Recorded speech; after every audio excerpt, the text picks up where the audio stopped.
tu penses que la création de contenu est la chose qu'il te faut pour lancer ton business ou pour gagner plus d'argent, etc. Je suis actuellement à un mastermind d'entrepreneurs à Marrakech et il y en a une cinquantaine et il n'y en a pas un seul qui a un business qui repose sur la création de contenu. Donc ça paraît logique en fait quand on commence à avoir un peu d'expérience business, mais moi j'avais cette croyance avant. J'organisais mes premiers séminaires et tout, et comme je les remplissais en faisant des vidéos, je me disais il faut toujours que je fasse plus de vidéos et tout.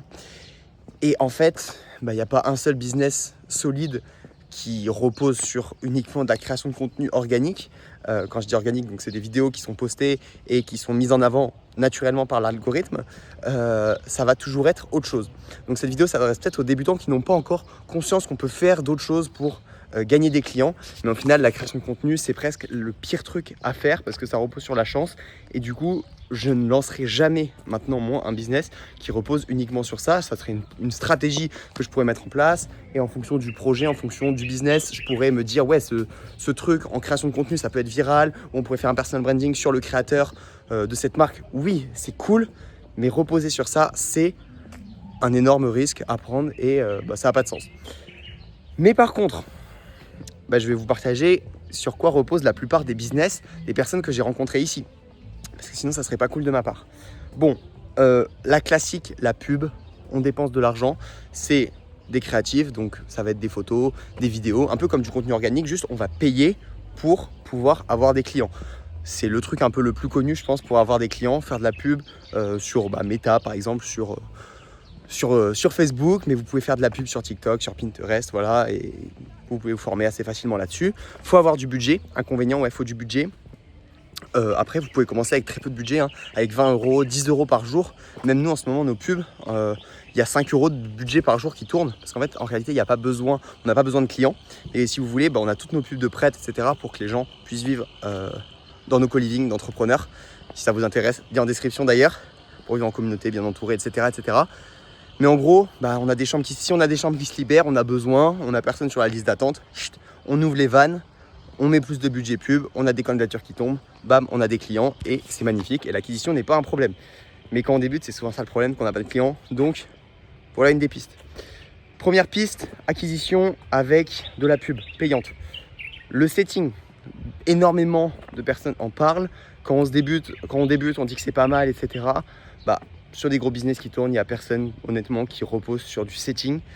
Voilà, envoyer des messages, que ce soit à chaud ou à froid. Enfin, voilà, pas grand monde fait ça pour des boîtes qui fonctionnent bien. Enfin, ça paraît logique. Par contre, si, je dis une bêtise, c'est pas, en fait, dans ma tête, setting, c'est envoyer des messages sur Insta et tout. Mais envoyer, par exemple, des mails grâce à du scrapping, ça, il y a énormément, j'ai vu beaucoup de personnes qui le font. Donc, si vous voulez, il y a LinkedIn. Il y a d'autres outils, même Instagram, etc. Les gens ont des comptes et avec certains outils, vous pouvez connaître leur mail. Je pense à Lemlist, par exemple, créé par Guillaume Mourbèche, entrepreneur français assez connu, qui a créé une licorne qui s'appelle Lemlist, qui permet d'extraire en gros les mails de chaque profil LinkedIn.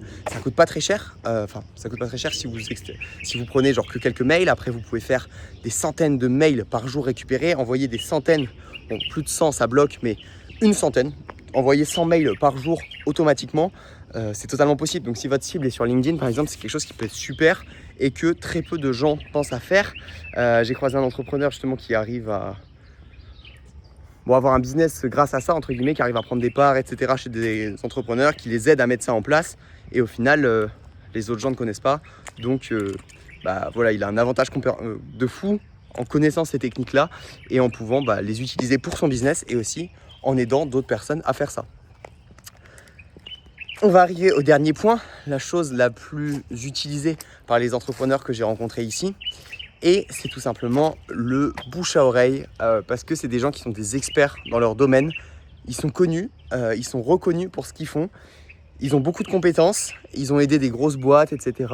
Et en fait, quand tu es bon dans ce que tu fais, les autres gens te recommandent. C'est un cercle vicieux.